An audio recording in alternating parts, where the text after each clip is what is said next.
Bonsoir amis téléspectateurs de Waalo TV, ravi de vous retrouver sur la chaîne Leader.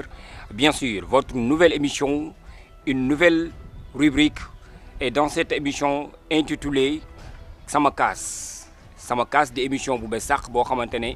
fii lay amee ci Waalo TV comme ni ngeen ko xamee ñuy ànd ak yéen saa su ne. Cette émission concerne les rappeurs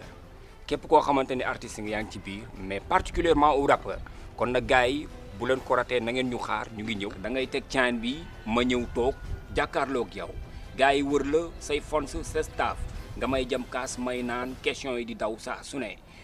Waalo TV lay dawee bu ko xool mi ngi nii insigne baa ngi nii nga jëm ma kaas ma naan 100% ataaya ngay teg Waalo TV is back télé bi wóor. émission bi comme ni ñu koy defee saa su ne xam ngeen ni Waalo TV ndey ji seex la njaaxaanaay lay tëddee. amul rappeur bu ndaw amul rappeur bu mag képp kuy rappeur te pare ñun ñu seet si la da ñuy contacter mais nag avant cela da ngeen koy am en direct sur la chaîne leader qui est Waalo TV sur YouTube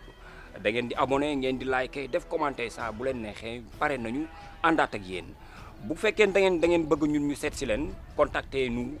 sur 78 273 44 12 78 273 44 12 ñu fekk si la fi nga toog yow ak sa staff ak sa mbooloo. def ak yow émission 5 minutes yu tàng nga jàmm ma kaas mën naan ñu continuer suñu débat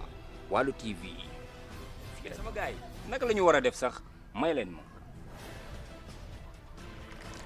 non bii ñorul seen ataaya laay xaar ci Waalo TV sama kaas jox ma kaas